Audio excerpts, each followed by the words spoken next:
हाँ जी बच्चों, चलिए आज की क्लास स्टार्ट करते हैं। ठीक है, और हमारे पास में है next section, section 45, sub section 5A।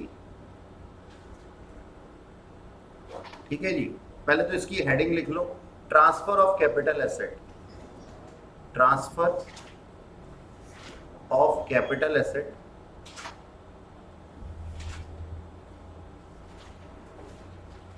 Under joint development agreement.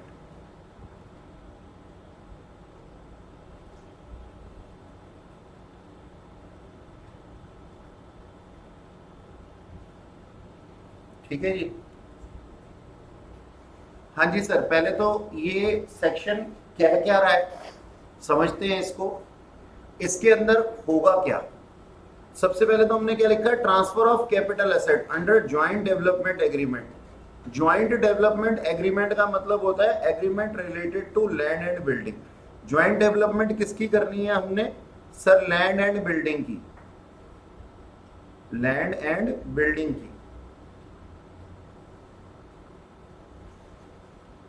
और इस ट्रांजैक्शन के अंदर देखो मैंने दो चीजें बोली थी कि there should be a capital asset and that capital asset should be transfer and there should be a gain in the transfer and that gain should be taxable which is chargeable to tax. ठीक है ना, तो ये चीजें हमने बोली थी। अब सर यहां पे ट्रांसफर की डेफिनेशन, कैपिटल एसेट तो है लैंड एंड बिल्डिंग, आप लोगों को भी मालूम है। अब यहां पे ट्रांसफर किस हिसाब से हम देखेंगे, अब यहां पे ट्रांसफर हम किस हिसाब से देखेंगे, ट्रांसफर हम देखेंगे एक्सचेंज के हिसाब से। अभी प्रूफ करता हूं कि ट्रांसफर एक्सचेंज कैसे है। कैपिटल एसेट कौन है सर, कैपिटल एसेट तो हमारा लैंड एंड बिल्डिंग है, और ट्रांसफर क्या है हमारा, एक्सचेंज है। आओ समझाता हूं कि होता क्या है, बाद में लिखवाऊंगा भी, और इसी चीज को क्वेश्चन में लिख करके मैं तुम्हारे को समझाऊंगा। तुमने आजकल बहुत सी चीजें देखी होंगी कि कुछ मकान बनते हैं और जो टॉप फ्लोर होता है वो बिल्डर खुद ले लेता है, ऐसा देखा। और फॉर द टाइम बीइंग, जितने टाइम तक मकान बनता है, मतलब मेरा एक मकान खड़ा हुआ है और उस मकान को बिल्डर ने तोड़ा, पहले मुझे उठा करके बाहर कर दिया तोड़ने से पहले। ठीक है जी, और जिस प्रॉपर्टी में मैं गया वहां का रेंट भी मेरा बिल्डर ही बियर करता है, और वो कहता है कंसीडरेशन नहीं चाहिए सर, आपसे पैसा नहीं चाहिए, मकान बनाने का पैसा नहीं लूंगा। मैंने कहा ओहो ऐसा कैसे, कहता आप तो बस ऊपर वाला फ्लोर मेरे नाम कर देना। यानी कि कंसीडरेशन कैश में ली जा रही है उसके द्वारा, नहीं काइंड में। सबसे पहले तो तुम लोगों का ना जो दिमाग में चल रहा है ना मिथ, उसको निकाल देता हूं। मान लो ये एक मकान था, मेरा ये एक मकान था, मैंने इसको तोड़ा और यहां पे 2 फ्लोर कंस्ट्रक्ट कर लिए। ऊपर वाला कंस्ट्रक्टेड मतलब 3 हो गए मान लो, ऊपर वाला जो सबसे टॉप वाला है ना, वो कंस्ट्रक्टेड फ्लोर किसने ले लिया, वो कंस्ट्रक्टेड फ्लोर किसने ले लिया, डेवलपर ने ले लिया। ठीक है जी, बिल्डर ने ले लिया सबसे ऊपर वाला। ये जो बिल्डर ने इसको ले लिया है, ये इसकी इनकम है, क्योंकि उसने मेरे लिए काम किया और बदले में ये मकान ले लिया। क्या उसके ऊपर कैपिटल गेन लगेगा? ये बिल्डर की इनकम है ना, क्या बिल्डर के ऊपर कैपिटल गेन लगेगा? जब ये बेचेगा तब लगेगा। लैंड मतलब आपकी है और जो बनाया, मैंने अभी तक लैंड की बात ही नहीं की, मैंने तो बिल्डिंग की बात की कि मेरे पास में ये बिल्डिंग थी। देखो मैंने नीचे कुछ नहीं किया हुआ ना, दोनों बेस तो लगाए ही। हाँ डेवलपर जो है, मैं ये कह रहा हूं डेवलपर को यहाँ पे ये रिसीव हुआ है अपना काम करने के लिए। मान लो बिल्डिंग मटेरियल जो था ना वो था 50,000 5 लाख रुपए का, और ये जो है हाउस प्रॉपर्टी ये है इसकी इसकी वैल्यू जो है, वैल्यू ऑफ बिल्डिंग ऊपर वाले फ्लोर की, मान लो कितनी है, 50 लाख। तो बताओ इनकम है 45 लैक्स की, कैपिटल गेन लगेगा या नहीं लगेगा?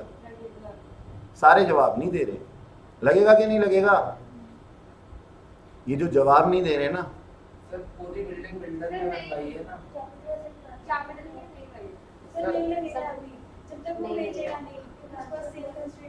सर एक चीज होती है, जो पूरी बिल्डिंग है बिल्डर ने पैसे दिए हैं ना सारी, हाँ ठीक है, और फिर उसके बदले में फ्लोर ले रहा है। हाँ, तो उसका बिजनेस एक्सपेंडिचर हुआ मटेरियल का 5 लाख मान लो इस पोर्शन पे, और ये पोर्शन है कितने का, 50 लाख का। तो अब बताओ, बार बार पूछ रहा हूं मैं, लगेगा कैपिटल गेन या नहीं लगेगा? सर क्यों कंफ्यूज करना चाह रहे हो? अगर लगना होता तो हम बोल ही देते कि हाँ लगेगा। नहीं लगेगा कैपिटल गेन, क्यों? क्योंकि बिल्डर का यही काम था, ये इसकी business income, business and profession के अंदर टैक्सेबल होगा ये 45 लाख। तो सबसे पहले तो मैं आपके दिमाग से निकाल दूं कि मैं इस इनकम की बात नहीं कर रहा, और ना ही मैं बात कर रहा हूं डेवलपर को जो मिला है। मेरा सेक्शन ये बोलता ही नहीं है, इस मामले में बोलता ही नहीं है, लेकिन हम ना अपने मन गढ़ंत कुछ चीजें लगा लेते हैं, बना लेते हैं। मैंने अभी तक एक पैसे का भी सेक्शन शुरू नहीं किया, लेकिन पहले मैं उस चीज को साफ करना चाहता था आपके दिमाग से, जो आपके आसपास चलता है ना, आप उससे कोरिलेट कर लेते हैं कभी कभी, क्योंकि बच्चे आते हैं मेरे पास में बार बार और एक ही चीज कहते हाँ मैंने देखा था, मेरे पड़ोसी का मकान बन रहा था, ऊपर वाला टॉप फ्लोर ले लिया था। मैं उसकी बात नहीं कर रहा हूं। तो सर आप किसकी बात कर रहे हैं, जरा समझाइए। अब समझा देता हूं। पहले मैंने रेस्ट्रिक्ट कर दिया तुम्हारे को, याद रखना, अब मेरे पास मत आना कि सर वो जो टॉप फ्लोर बिल्डर के पास में गया वहां पे कैपिटल गेन है, क्योंकि तुम लोगों ने खुद ही अभी मना किया है कि नहीं सर वो उसका कैपिटल गेन नहीं है, क्योंकि ये तो उसका काम था मकान बनाना, ये उसकी बिजनेस इनकम है। अब कंसीडरेशन जो रिसीव हुई है वो कैश में नहीं हुई है, काइंड में हुई है उसको, तो सर है तो बिजनेस रिसीट ना, आप उसको कैपिटल गेन में कैसे ले लोगे? हाँ सर ठीक है, चलो अब मैं बताता हूं कि ये मिस्टर एक्स थे, इन्होंने ये लैंड था, ये लैंड परचेज किया कितने का, ये लैंड परचेज किया लेट से उन्होंने 10 लाख रुपीस का, 10 लाख रुपीस का, ठीक है। अब 10 लाख रुपीस का ये जो लैंड परचेज किया,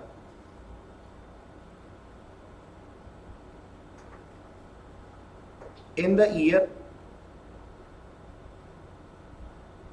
2005-06,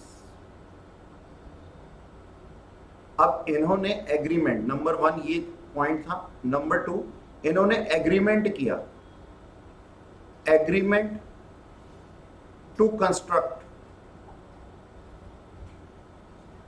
ए बिल्डिंग विद डेवलपर, ठीक है जी, ओके। एग्रीमेंट किया, और एग्रीमेंट के अंदर क्या एग्री किया होगा कि मैं आपको अपने है ना राइट ट्रांसफर करता हूं, किस चीज के, कंस्ट्रक्शन करने के। मैंने क्या लिया है, मैंने परचेज किया एक लैंड, और मैंने आपको इसके कंस्ट्रक्शन के राइट दिए हैं। क्योंकि एक बात सोचने वाली है, सर आपको ये लैंड जो है उसके नाम करनी पड़ेगी, हाँ जी करनी पड़ेगी, इसके कंस्ट्रक्शन के राइट देने के लिए उसके नाम करनी पड़ेगी। क्योंकि सोच करके देखो, अगर ये ना करूं और सामने से वो बंदा कंस्ट्रक्शन कर दे, तो जो चीज कंस्ट्रक्ट हुई है उस पर मेरा ही अधिकार है। अब अगर मैं चाहूं तो उसको मना कर दूं कि तेरे को ऊपर वाला फ्लोर नहीं दूंगा, तो वो क्या कर ले, कुछ नहीं कर सकता। तो सर हमारे को है ना एक एग्रीमेंट करना पड़ता है, क्या करना पड़ता है, डीड बनानी पड़ती है कि मैं आपको यहाँ पे कंस्ट्रक्शन करने के राइट दे रहा हूं, आप यहाँ पे 3 फ्लोर की बिल्डिंग बनाना और उसमें से 1 फ्लोर आपका होगा, ठीक है। Agreement to construct a building with developer and transfer the right of construction on land, number 2, number 3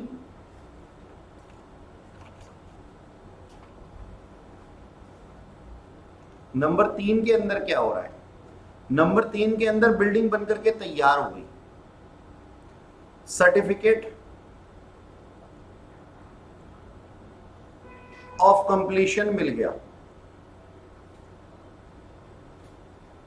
कौन से ईयर में? इन द ईयर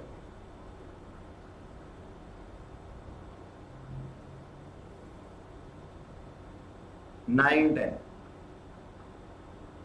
ठीक है जी, 9-10 में। ओके, अब ये बिल्डर पता है क्या करेगा? ये बिल्डर पूरी की पूरी लैंड और सारी की सारी बिल्डिंग सिवाय एक फ्लोर को छोड़ करके उसके अधिकार एक एग्रीमेंट के अंदर आपको वापस ट्रांसफर करेगा। बात समझ में आई? क्योंकि ये पहले वाले एग्रीमेंट में लिखा हुआ था कि जस्ट ऊपर वाला एक फ्लोर आपका है और बाकी सारे हमारे ही होंगे इसी शर्त पे।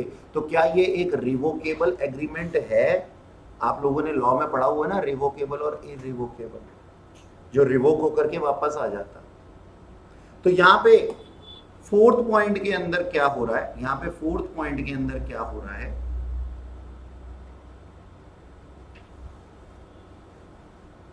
constructed 2 floors transferred by builder, जिसको कि मैं डेवलपर भी कहता हूं,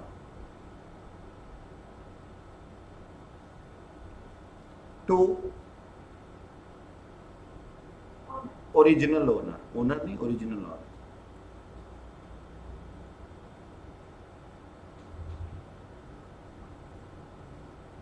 ठीक है जी।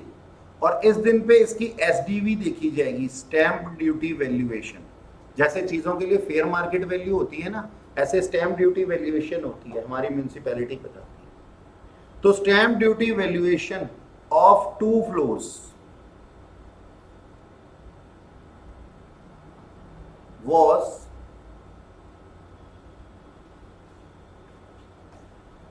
60 lakhs। और ये जो बिल्डिंग है ना, ये आइडेंटिकल है, यानी कि आप टोटल बिल्डिंग की वैल्यू निकाल सकते हो। टोटल बिल्डिंग की वैल्यू निकाल सकते हो। 3 फ्लोर थे ना उसके अंदर, जो मैंने अभी बताया, हालांकि यहां लिखा नहीं है। टोटल बिल्डिंग की वैल्यू निकाल सकते हो कि अगर 2 की एसडीवी 60 लाख है तो 3 की कितनी होगी सर? 90 लैक्स होगी। अच्छा ठीक है, 60 लैक्स एसडीवी ट्रांसफर कर दी। अब कैपिटल गेन किसके हाथ में है सर? कैपिटल गेन है इन the hands of original owner.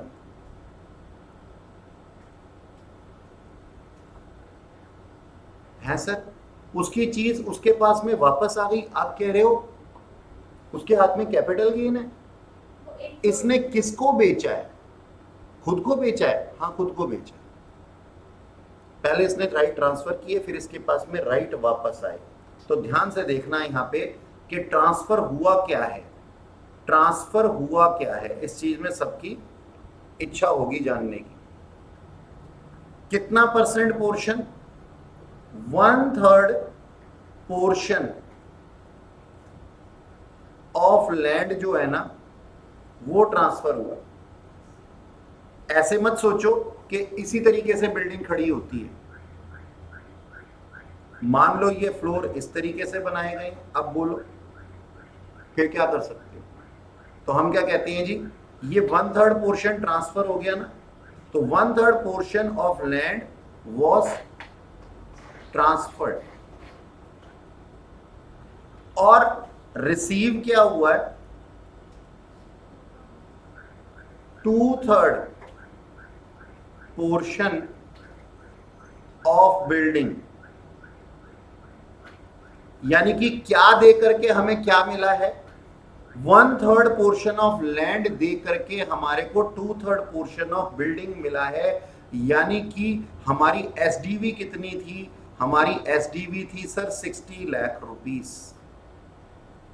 2/3 portion की वैल्यू कितनी है? 60 लाख। 60 लाख का सामान मेरे हाथ में आया और हमने दिया क्या था उसको, 1/3 पोर्शन ऑफ लैंड ट्रांसफर हुआ था जिसकी की वैल्यू कितनी थी, कितने में खरीदा था इसने इसको, 5-6 में,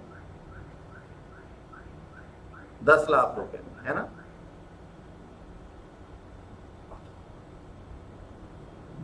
$10 लाख में ट्रांसफर किया था, और 10 लाख रुपए का 1/3 कितना होता है, 3,33,333 रुपीज।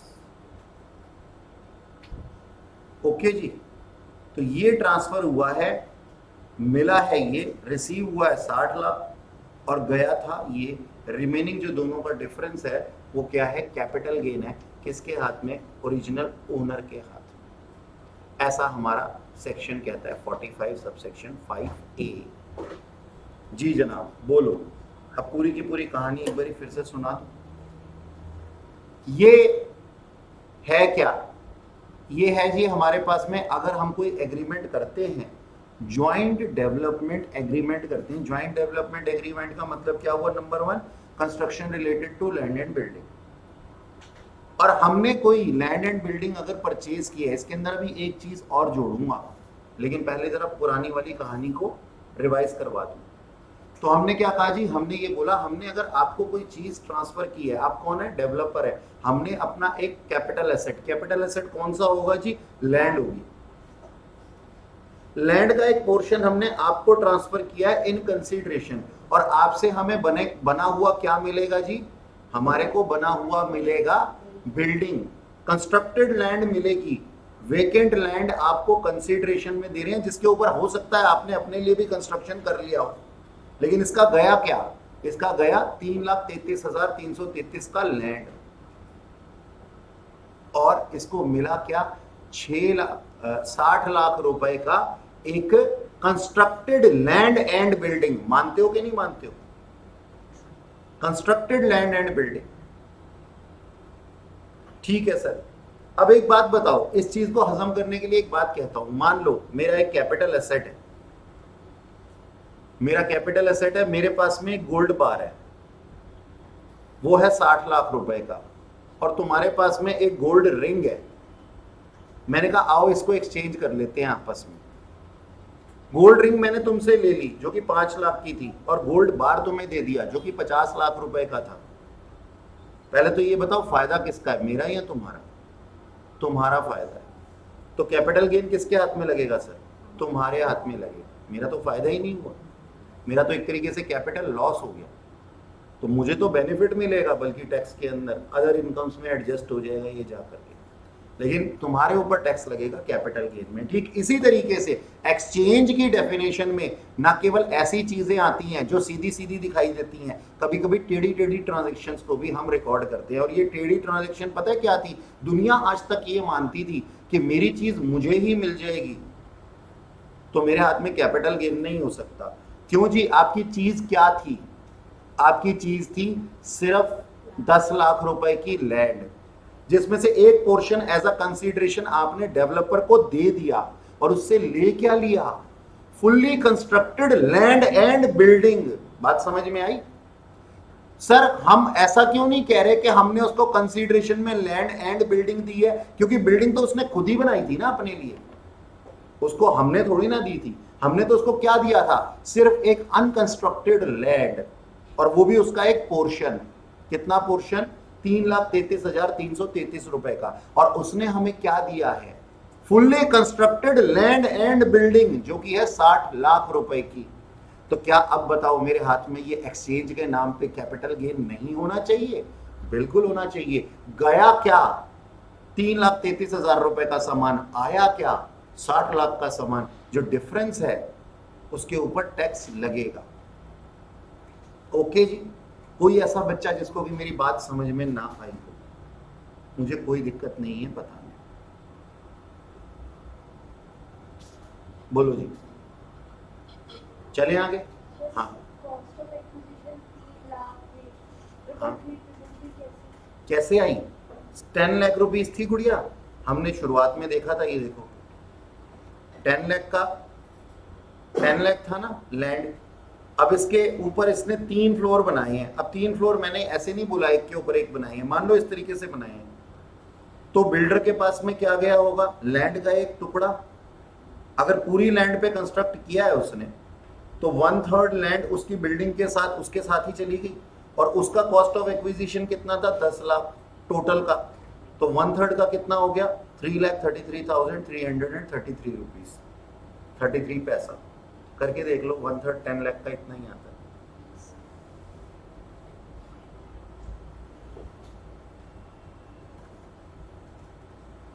अब एक चीज और यहां पे मैं इंक्लूड कर रहा हूं, SDV 60 लाख जो पोर्शन हमने अपने बिल्डर से रिसीव किया था, प्लस रेंट और मनी रिसीव्ड इफ एनी, मतलब कंसीडरेशन कैश और काइंड दोनों में हो सकती है जो बिल्डर ने हमारे को दी हो। ओके, लिखें जी जरा इसको। आ जाओ, पहले हम क्या करेंगे, पहले हम अपने पास में लिखेंगे प्रोविजंस को, और उसके बाद में हम एक क्वेश्चन को ड्राफ्ट करेंगे और आंसर लिखेंगे। हाँ जी बोलिए। किसको, कहाँ लिखा कि पूरी लैंड दी थी? देखो मैंने लिखा था लैंड परचेज की थी 10 लाख की, और हमने एग्रीमेंट किया था to construct a building with developer and transfer किए थे उसको राइट कंस्ट्रक्शन के ऑन लैंड, ठीक है ना। लेकिन जब उसने हमारे को 2 फ्लोर दिए हैं, तो उन 2 फ्लोर के साथ में जुड़ी हुई लैंड भी तो हमारे पास में आ जाती है। लैंड के राइट तो, अब एक बात बताओ, तुम जिस घर में रहते हो उसमें तुम एक फ्लोर पे रहते हो, तो जो ग्राउंड वाला रेंट, ग्राउंड वाला जो बेसमेंट और जो कोई पार्किंग का राइट है ग्राउंड फ्लोर पे, वो किसका होता है, तीनों का होता है कि नहीं होता, ठीक है ना। और जो टॉप फ्लोर होता है रूफ राइट, वो तीनों का होता है कि नहीं होता। ये मत कह देना कि सबसे ऊपर वाले का होता है। सर आज को तो बेच देते, बिल्कुल नहीं बिक सकता, इलीगल है वो, अगर बेचा जाता है तो इलीगल है। आपका रूफ राइट और आपका पार्किंग राइट सबका होता है। तो सब कुछ नहीं बेचा था हमने, हमने क्या दिया था उसको, उसको सिर्फ वही वाला पोर्शन दिया था लैंड का जिसपे ऊपर की उसने अपना फ्लोर कंस्ट्रक्ट किया होगा। अब आप अगर इसको इस तरीके से मानती हैं, ये 3 फ्लोर ऐसे कंस्ट्रक्ट किए गए हैं बगल बगल, तो ठीक है, वरना अगर आप ऐसे नहीं मानती, आप ऐसे मानती हैं, तो ये ना पिलर्स लगा लो 4, और यहां से कंस्ट्रक्शन शुरू होती है हमारी, 1, ये 2, ये 3 और ये 4, ठीक है ना। ये चौथा वाला फ्लोर बिल्डर का है और ये 3 फ्लोर हमारे हैं, और यहाँ पे जो ये जो जगहें हैं ना पार्किंग की, इसमें इसका भी एक एरिया होगा पार्किंग का, तो हमने सिर्फ वो लैंड का एरिया उसको दिया है, ये मानेंगे हम। अगर आप ऊपर ऊपर की बिल्डिंग मान रहे हो तो ये लैंड का एरिया हमने उसको दिया है, और हमें मिला क्या है जी बदले में, ये 3 एरिया मिले हैं। तो इसकी एसडीवी क्या है, sales consideration, whatever we are receiving is our sales consideration. और कॉस्ट ऑफ एक्विजिशन क्या हो गया, उस लैंड में जितना पोर्शन मैंने उसको ट्रांसफर किया है वो कॉस्ट ऑफ एक्विजिशन। क्योंकि ट्रांसफर क्या हुआ है, उसके पास गया क्या था, बिल्डिंग तो उसने खुद बनाई थी ना उस फ्लोर उस लैंड के ऊपर, उसके पास गया तो सिर्फ लैंड का एक टुकड़ा था, जो कि कितने का था, 10 लाख का 1/3, यानी कि 3,33,333 रुपीज 33 पैसे।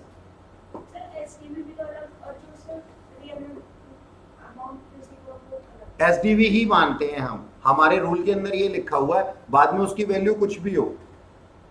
हम प्रॉपर्टी डीलर से वैल्यू नहीं पूछते बेटा, गवर्नमेंट से पूछते हैं, और गवर्नमेंट की वैल्यू कौन सी होती है, एसडीवी होती है, ठीक है। लिखो जी, लिखो section 45 subsection 5A, section 45 subsection 5A applies, section 45 subsection 5A applies where an individual or HUF, where an individual or HUF owing land and building or both, owing land and building or both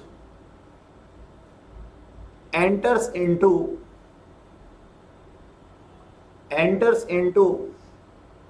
a registered agreement, enters into a registered agreement with a developer,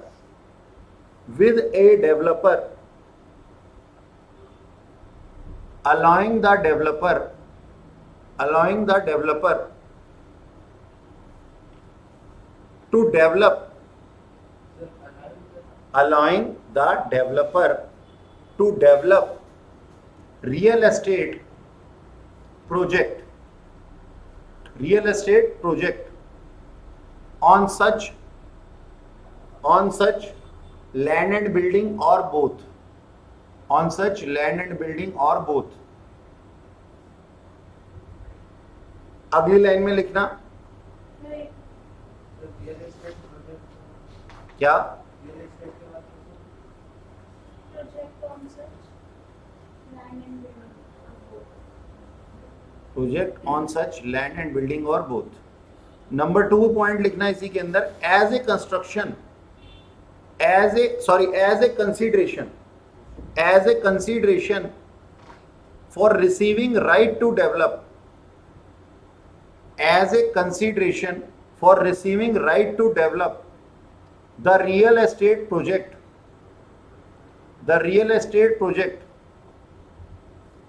the developer shares, real estate, as a consideration for receiving the right to develop real estate project, the developer shares a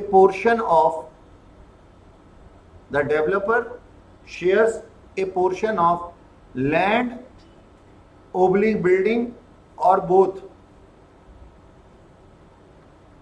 in the project with individual or HUF. Sir both के बाद Land and building or both in the project with individual or HUF, with individual or HUF. ठीक है जी, okay. आगे लिखो, in some cases developer might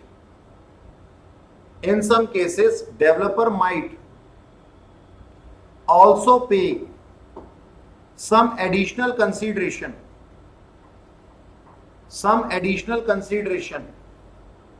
in cash,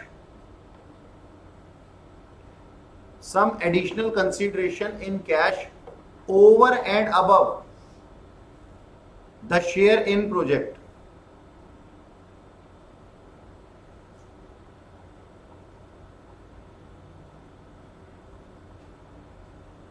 ठीक है जी, अच्छा जी. आगे लिखना, over and over and above above the share share in project project. हाँ जी, पहली 2 लाइनें जो लिखी वो समझ में आई? पढ़ लो, एक बार ही पढ़ लो. अगर इन 2 लाइनों में कुछ समझ में नहीं आया तो पूछो. कि सेक्शन 45 सब सेक्शन 5 है, कहां एप्लीकेबल होगा? जहां पे हम एक जॉइंट डेवलपमेंट एग्रीमेंट करेंगे to develop the land and building,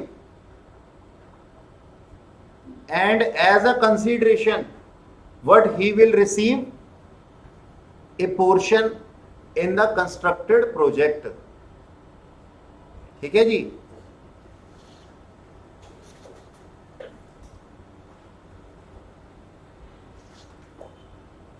अच्छा, और कभी कभी इसके अंदर कैश भी इन्वॉल्व हो सकता है. ये लिखा हमने फर्स्ट पॉइंट. अब लिखना जी, benefit of CII shall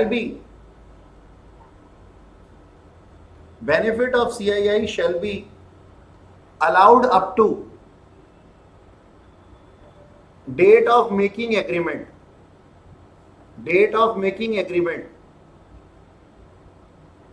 However,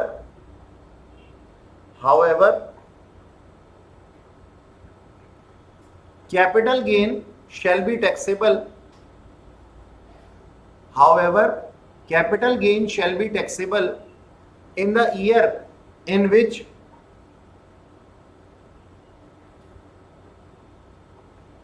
certificate of completion of project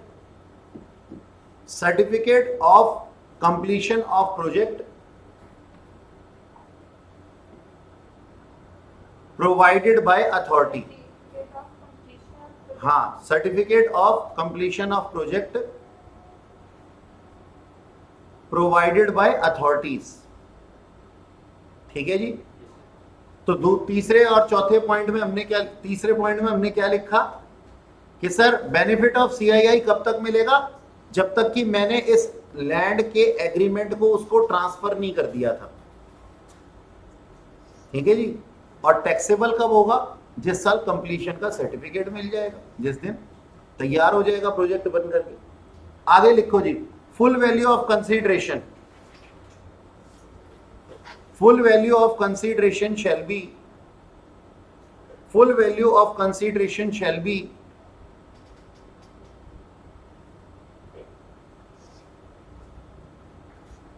portion of land and building or both, portion of land and building or both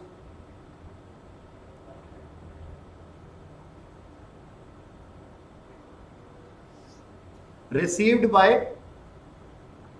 original owner, received by original owner of land plus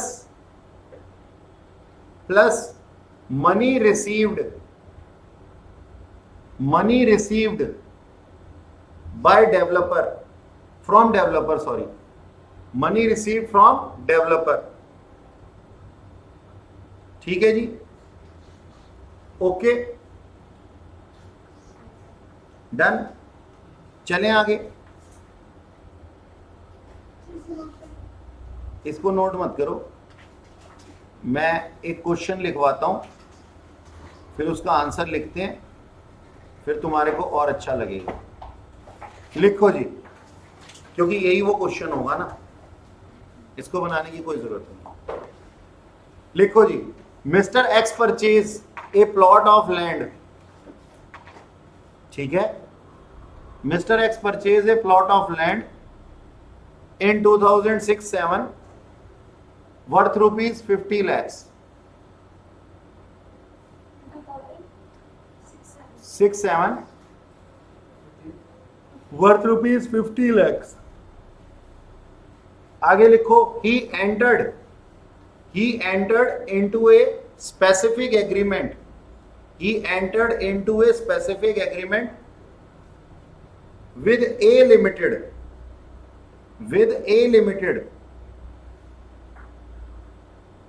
within bracket लिखना, a developer, with a limited, within bracket a developer, on 20th April 2015, allowing the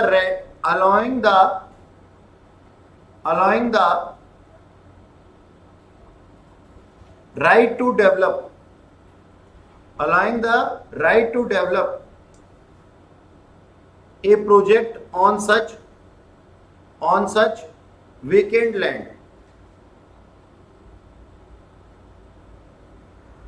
Both the parties have agreed that ownership of 60% of the constructed area would belongs to, that ownership of 60% of constructed area would belongs to Mr. X and 40% retained by A Limited। A Limited कौन था? Developer था। ठीक है जी, okay. लिखो जी, upon the signing of agreement, upon the signing agreement, A Limited handed over rupees 10 lakhs immediately to Mr. X. 10 lakhs to Mr. X. ये वो कैश का पोर्शन था जो कंसीडरेशन का पार्ट बनेगा, ठीक है। अच्छा जी, the project got completed on 15 July 2021, 15 July 2021, and the necessary completion certificate issued by authority on 25th of July 2021। मैंने ये बोला कि 15 जुलाई को कंस्ट्रक्शन कंप्लीट हो गया और कौन सी जुलाई को 25 जुलाई को सर्टिफिकेट मिल गया।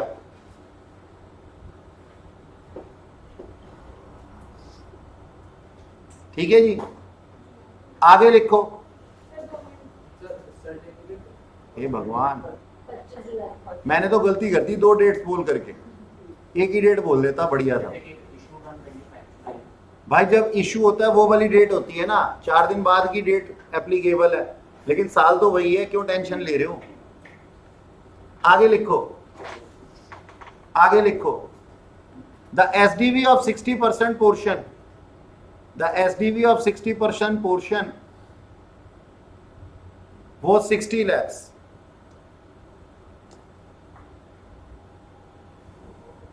Compute taxable capital gain in the hands of Mr. X. हाँ जी, करें जी इसके answer.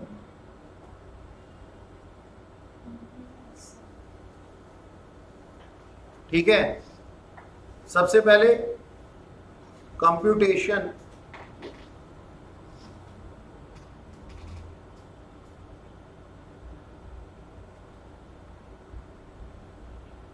of income from capital gain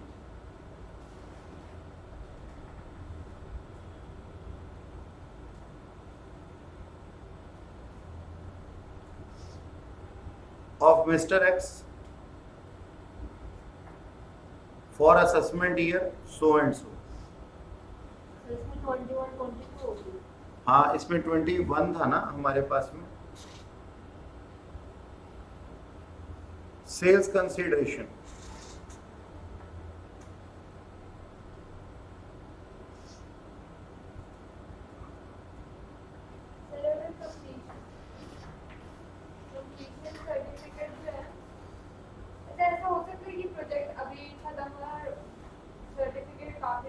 कभी कभी होता है ऐसा। तो मान लो दिसंबर 21 में हुआ है और सर्टिफिकेट मिला है 22 में, तो हम क्या असेसमेंट के लिए हाँ, मैं एक बात बताना चाहूँगा आपको, यहाँ पे आपका असेसमेंट ईयर तो क्या होगा, प्री 16-17, क्योंकि ये कैपिटल गेन कब निकाला जाएगा, जिस साल एग्रीमेंट ट्रांसफर किया गया था, तो उसका प्रीवियस ईयर क्या हो गया 15-16। लेकिन ये टैक्सेबल कब होगा, जब कंप्लीशन का सर्टिफिकेट मिल जाएगा, उस साल टैक्सेबल होगा। ठीक है, प्रीवियस ईयर लिखा है नहीं, जब आप अरे टैक्सेबल हो कंप्लीशन ऑफ सर्टिफिकेट। हाँ हाँ, देखो तो सही लिखा क्या है, प्रीवियस ईयर लिखा है 15-16।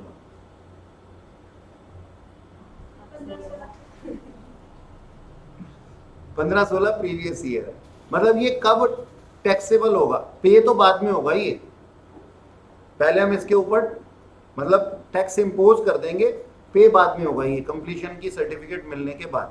पे फिर 22-23 में होगा ना, जब भी हो, हाँ, असेसमेंट ऐसे ही प्रीवियस ईयर आपको इसको समझाने के लिए लिखा है, जिस साल में इनकम अर्न हुई है, यानी कि जिस साल कैपिटल गेन अराइज हुआ है, इसलिए लिखा है। लेकिन ये जो टैक्सेबल है, टैक्सेबल नहीं, टैक्स पे होगा। असेसमेंट ईयर उसको कहते हैं जिसमें टैक्स पे होता है। हाँ तो वो 21, 22, 23 हाँ हाँ, सर इसमें जो आपने 15, 16 लिखा है, अब क्वेश्चन आपने लिखा था ऑन 20th अप्रैल 2016, मतलब कि नेक्स्ट फाइनेंशियल ईयर स्टार्ट होगा 16, 17 होगा ना प्रीवियस ईयर, उससे एग्रीमेंट बना है। वो प्रीवियस ईयर किस दिन एग्रीमेंट बना है? 20 अप्रैल 2016। कब बना है? 15 की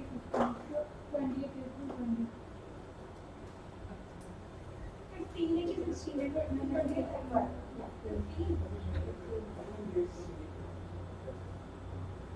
20 अप्रैल 15 में बना है ना, तो 15-16 है ना बेटा। क्या आप गलत लिख रहे हो? मुझे भी गलत करा रहे हो, मुझे भी गलत लिखवा रहे हो आप। क्या किसी को कंप्यूटेशन जानने में इंटरेस्ट है या प्रीवियस ईयर असेसमेंट ईयर खेलना है अभी? नालायक बच्चे। कंसीडरेशन बोलो कितनी होगी? क्या हाथ लगा है ओनर के हाथ में? क्या लगा है पहले मेरे को ये बताओ। 60 लाख लगा है या 10 लाख और भी लगा है? सही नहीं, 60% ऑफ 60 लाख। शाबाश, ये कह रही है 60% ऑफ 60 लाख। जरा चेक करवाना मैडम को, मैडम ने लिखा क्या है? कॉपी ली थी ना आगे वाली की? मेरे को जवाब तो तुमसे ही चाहिए, मैं तो लिखूंगा ही नहीं। नहीं सर, 60 लाख 60% पोर्शन है अपने आप में। उसका पोर्शन नहीं है। हाँ, उसका पोर्शन मत कर देना। अगर टोटल पता करना है ना तो वो तो 1 करोड़ है, क्योंकि if 60 lakh is 60% then what would be 100%, that is total 1 crore. 1 crore नहीं लेना, क्योंकि 1 करोड़ में से कुछ वाला पार्ट तो वो ले गया ना। अपने को क्या रिसीव हुआ है? 60% पोर्शन रिसीव हुआ है। 60-40 की रेशियो थी ना, तो हमें क्या रिसीव हुआ है? हमें एक तो रिसीव हुआ है सर 60 लाख, और साथ में 10 लाख कैश में भी तो हुआ है। तो टोटल कितना रिसीव हुआ है मिस्टर एक्स को? 70 लाख। अब इसके कोई रियलाइजेबल एक्सपेंडिचर है क्या? नहीं सर, इसका कोई डॉक्यूमेंटेशन चार्जेस नहीं लगने दिया डेवलपर ने, तो वो नील। नेट कंसीडरेशन कितनी हो गई?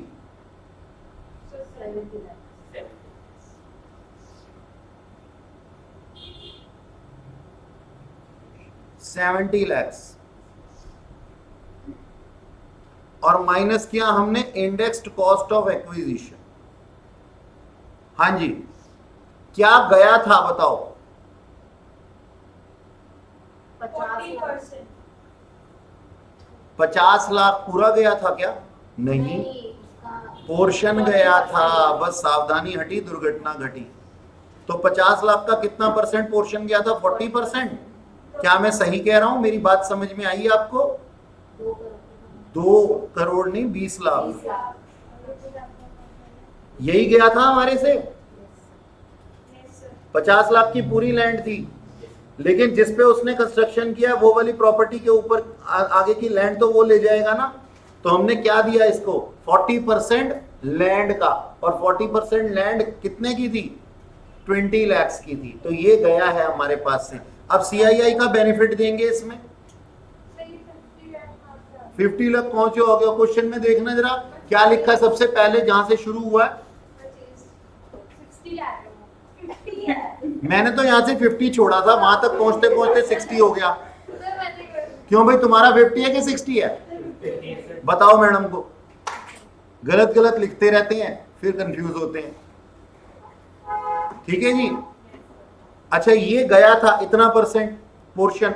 अब 20 लाख। अब दीदी आप सुनना ध्यान से, इंडेक्सेशन का बेनिफिट क्यों मिलता है? सबसे पहले तो मैडम ये जो 70 लाख है ना, ये आज के जमाने का दाम है, और 2 इक्वल वैल्यूज को ही कंपेयर किया जा सकता है। तो उस टाइम का जो 20 लाख है ना, उसको हमें उस एक्सटेंट तक इंक्रीज करना पड़ेगा जिसमें ये 70 लाख के इक्वलेंट आ सके। तो हम ये कहते हैं कि ऊपर है ना, हम सेल वाला ईयर लिखेंगे, यानी कि कौन सा? एग्रीमेंट वाला ईयर लिखेंगे, और वो 15-16 था ना। 15-16 का CII ऊपर, और नीचे 6-7 का जब परचेज किया था। 122 और 254 है ना। तो इसका मतलब पता क्या हुआ? इसका मतलब ये हुआ कि उस टाइम का 122 रुपीज अगर आज का 254 रुपीज बन गया है, तो उस टाइम का 20 लैक्स आज का कितना बन गया होगा। ये कोई फॉर्मूला नहीं है, यूनिटरी मेथड है। ऊपर सेल वाला लिखते हैं और नीचे परचेज वाला लिखते हैं। हाँ जी, कितना हो गया ये जल्दी बता दो। 4163,934 41,63,934। अब इंडेक्स कॉस्ट ऑफ इंप्रूवमेंट तो है ही नहीं इसमें। लैंड को क्या इंप्रूव करता पहले तो ये, वो तो भगवान ही करता है। तो लैंड के केस में से नॉट एप्लीकेबल होता है। और क्या तुम्हें लगता है कि लैंड को इंप्रूव करवाया जा सकता है?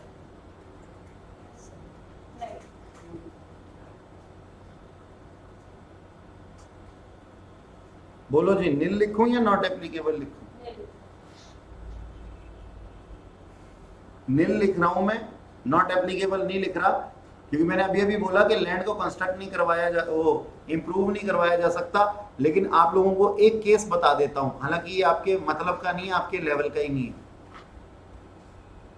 एक केस था, मैं प्रॉपर उसकी जस्टिफिकेशन अब प्रॉपर निकाल के ना मेरे को याद है ना मैं बताऊंगा। उसके अंदर क्या था कि लैंड के ऊपर है ना फेंसेस लगाई गई थी।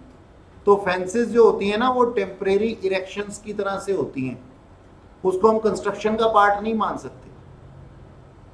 तो हम इसको क्या मानते हैं जी, इसको हम इंप्रूवमेंट का पार्ट मानते हैं। ठीक है जी। तो खैर लिखो, सुनो और भूल जाओ, कोई लेना देना नहीं है तुम्हारा। फाइनल में आओगे तो और कॉम्प्लिकेशन वैसे ही बहुत है। अभी तुम्हारी जान को 100 पंगे हैं। अभी खाम में क्यों परेशान हो रहे? अभी तो जी लो अपनी जिंदगी इंटर में। हाँ सच कह रहा हूं, दूभर तो फाइनल में होगी। लॉन्ग टर्म कैपिटल गेन,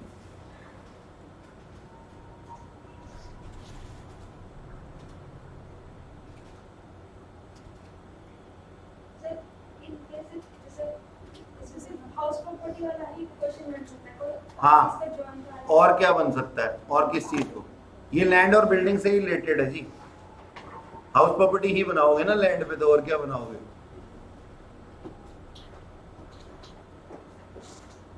ठीक है जी, हो गया।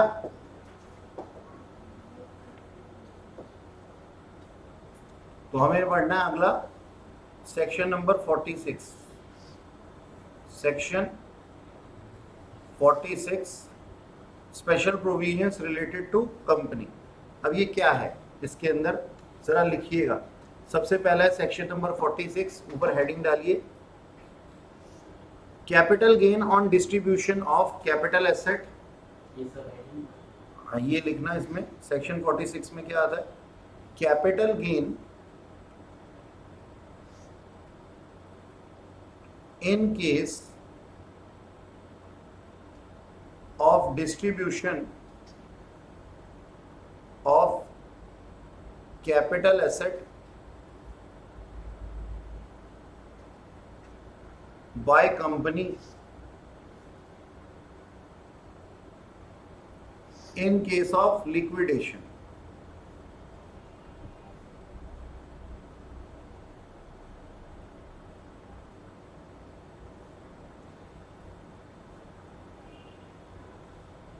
ठीक है जी, ओके।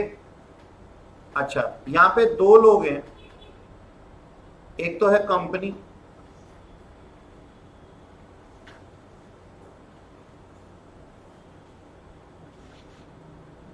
कंपनी के हाथ में नो टैक्स लायबिलिटी, और दूसरा है शेयर होल्डर। मतलब हो क्या रहा है?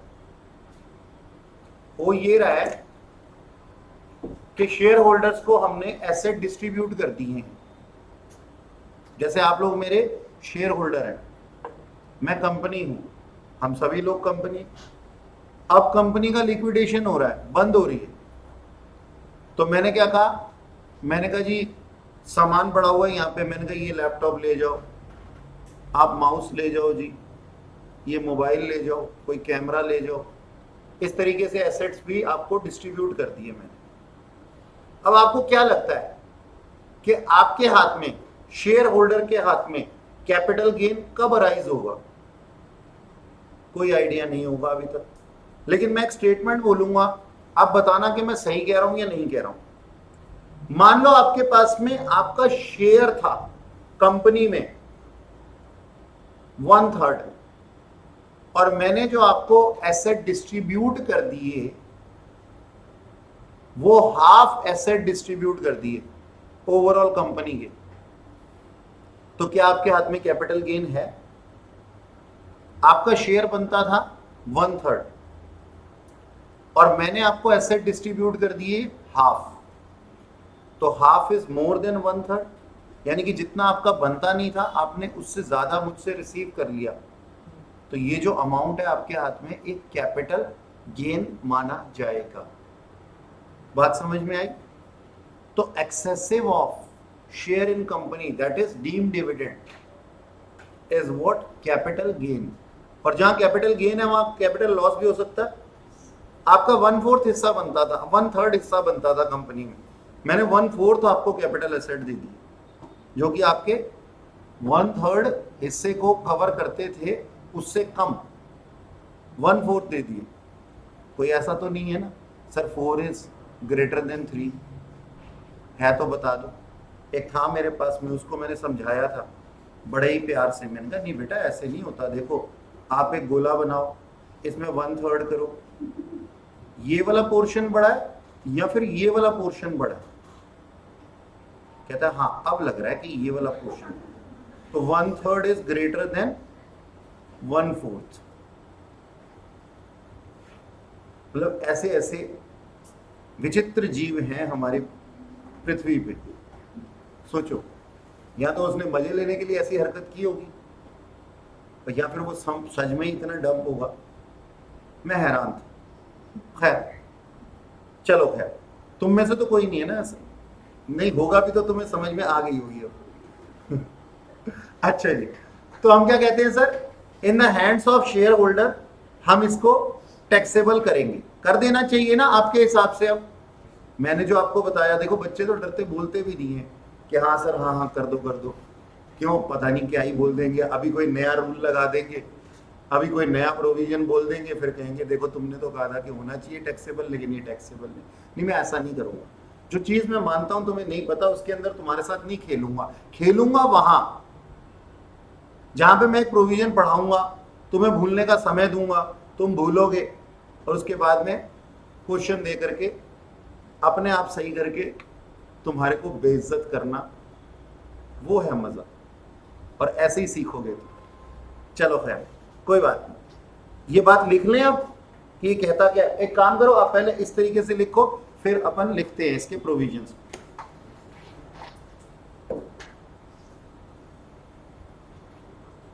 या फिर ऐसे भी ठीक ही है।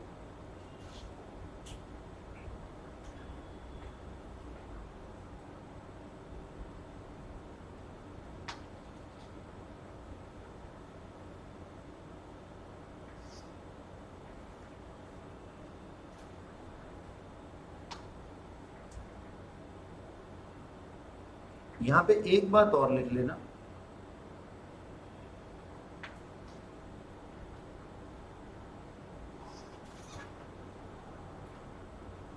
For the purpose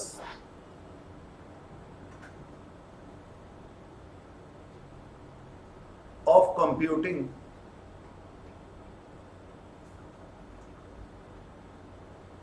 taxable capital gain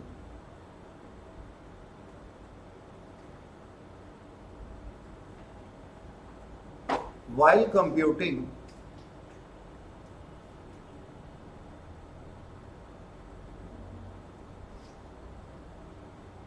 period of holding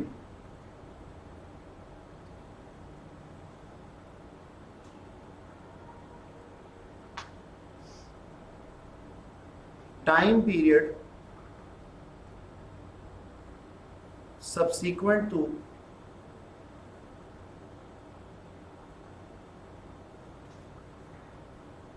date of liquidation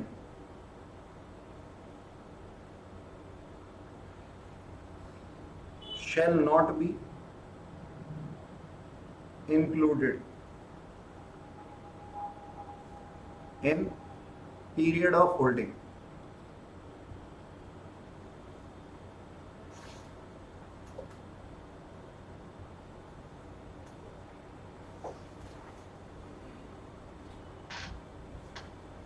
ठीक है, अब इसको कैसे टैक्सेबल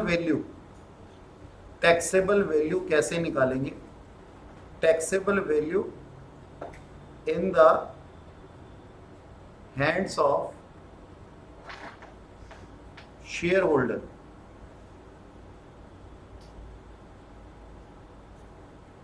तो सर उसका तरीका क्या है? Sum of money plus fair market value of asset provided to share holder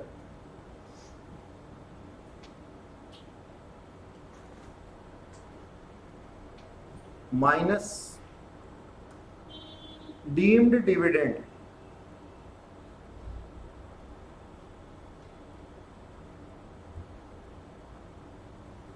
under section 2 subsection 22 सी।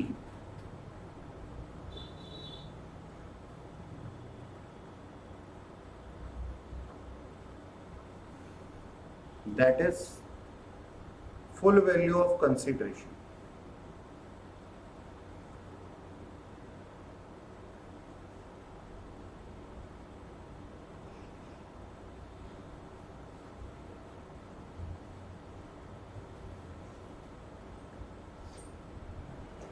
ठीक है जी।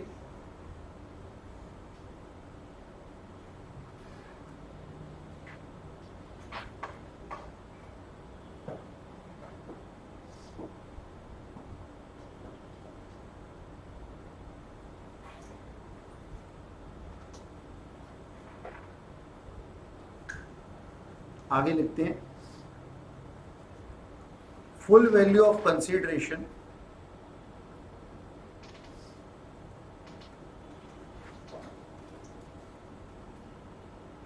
माइनस सेलिंग एक्सपेंस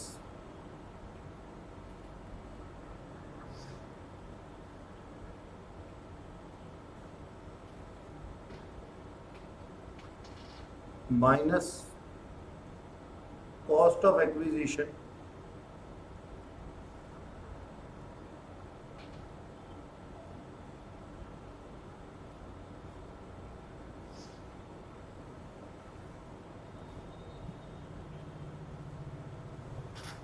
ये आ जाता है हमारे पास में capital gain.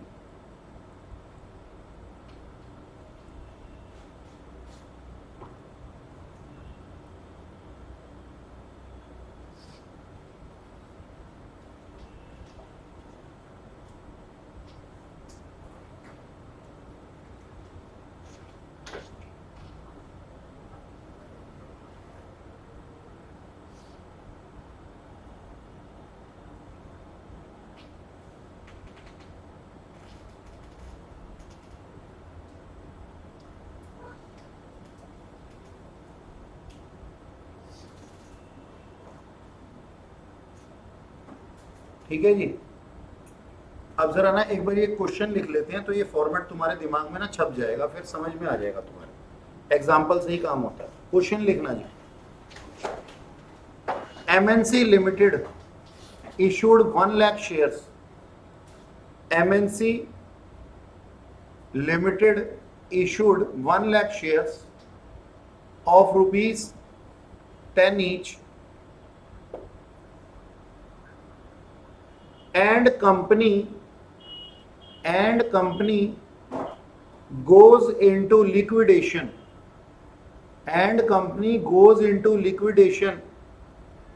on 1st October 2021. On 1st October 2021. And distribution of asset of company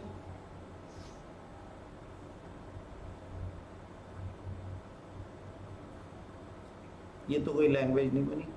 distributable assets लिख लो, distributable assets of the company are valued at 80 lakhs, are valued at 80 lakhs.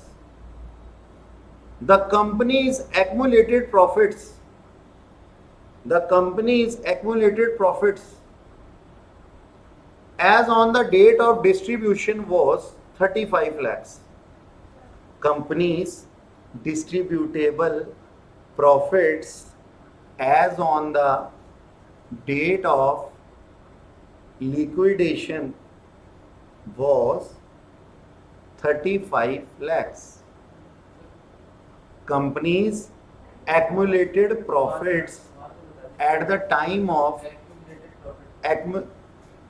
मैंने बोला the company's accumulated profits at the time of liquidation. पहले बोला था ऐसा का date हे भगवान, इससे कोई फर्क पड़ता है? As on the date of या फिर at the time of liquidation? मतलब बहुत गंदे बच्चे हो यार तुम तो, इंग्लिश में पकड़ रहे हो मेरे को। आपने वर्ड चेंज कर दिया। वर्ड चेंज कर दिया, क्या हो गया फिर? मतलब तो सेम ही। नहीं वैसे उसके बाद अच्छा मेरी सुन लो, अब मैं तीसरी बार अलग चीज बोलूंगा फिर। The company's accumulated profit at the date of liquidation was ₹35 lakh, ठीक है?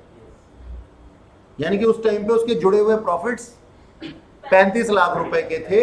अब इसको हिंदी में, इंग्लिश में, उर्दू में, जो तुमने जिस भी लैंग्वेज में लिखना है लिख लो, ठीक है ना?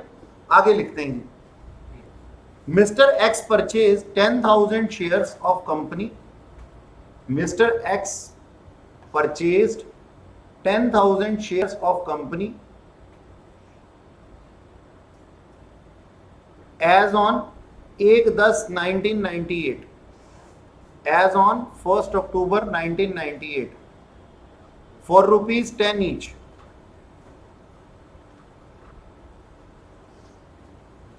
FMV of 2001-2 was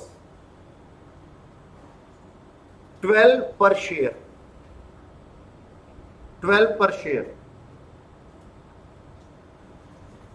Compute taxable capital gain in the hands of shareholder. हाँ जी सर, एक बात बताओ, ये बंदा कंपनी में कितने परसेंट का शेयर होल्डर था?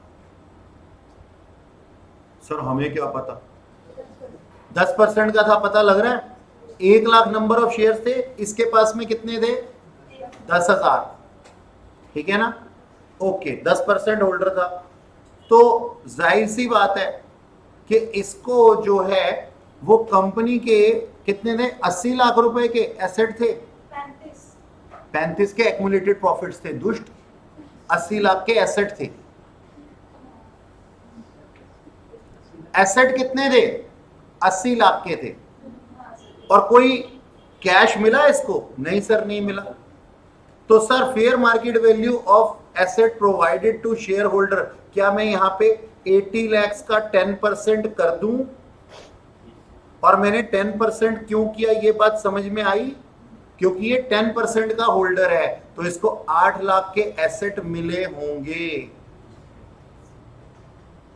ये एक हिडन इंफॉर्मेशन थी, ये बात समझ में आई? बेटा देख, लिखा है कि कंपनी ने कितने इशू किए हैं? 1 लाख शेयर्स। मैं क्यों आपको हाथों से लिखवाता हूं क्वेश्चन, इसलिए तो लिखवाता हूं कि आधी चीजें तो यही क्लियर हो जाए लिखने में।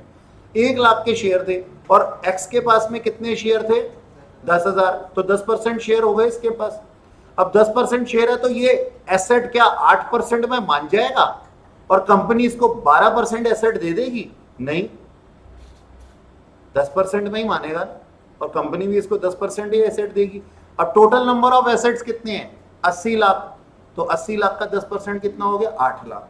अच्छा, एक्युमुलेटेड प्रॉफिट्स कितने हैं? 35 लाख। और इसमें इसका हक कितना बनता था? सर 10%।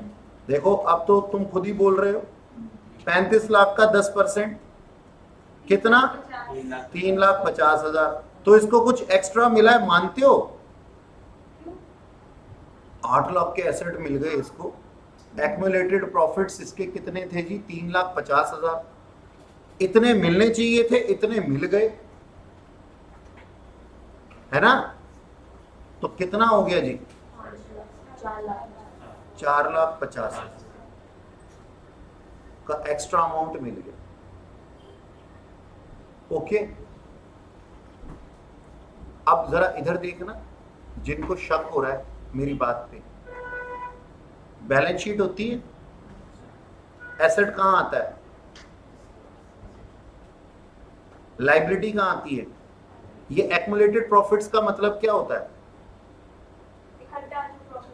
P&L appropriation. वो कहां लिखते हैं? लाइबिलिटी साइड पे। एसेट कहां लिखते हैं? एसेट साइड पे। एसेट मिला 8 लाख और ये एक्मुलेटेड प्रॉफिट्स में इसका हिस्सा, तो एडजस्ट नहीं होना चाहिए आपस में? ऐसे क्यों देख रहे थे फिर उस टाइम? यानी कि जितना बनता था उससे ज्यादा उसको मिल गया। अच्छा, अब चलते हैं जी आगे। तो ये हमारी फुल वैल्यू ऑफ कंसीडरेशन आ गई 4,50,000। फिर दो बार क्या दो बार लिखा? Full value of consideration. वो तो आगे चला रहे हैं ना, अब कहानी में आगे पहुंच रहे हैं। हमने तो अभी सिर्फ फुल वैल्यू ऑफ कंसीडरेशन निकाली है। हाँ, ऐसे ही लिखना है। ये हमने निकाल लिया, अब आगे की कहानी फिर लेकर के चलेंगे इसको। 4,50,000, ठीक है। कॉस्ट ऑफ एक्विजिशन, कितने में शेयर खरीदे थे इसने? 12 रुपए को ले लेंगे, और सेलिंग एक्सपेंसेस कुछ है नहीं, वो नील है।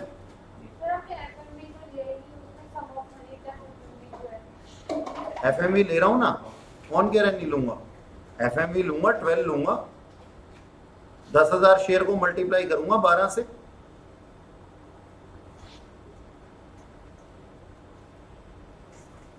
$10,000 शेयर्स थे, 12 से मल्टीप्लाई किया।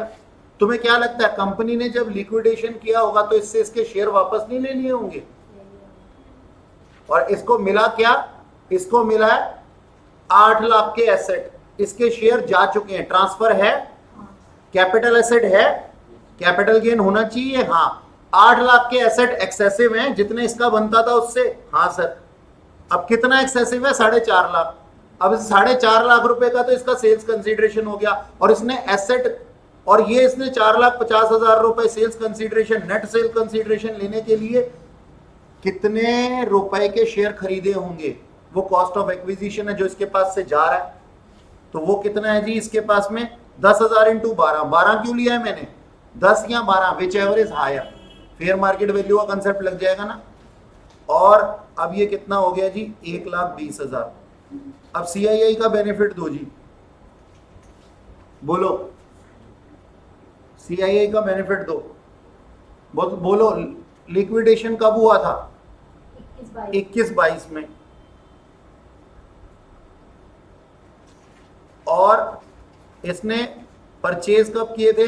98-99 में किए थे। अपने पास तो 1-2 से पहले का सीआईआई है ही नहीं, तो 100 हो गया, और यहाँ पे 317। कितना हो गया ये?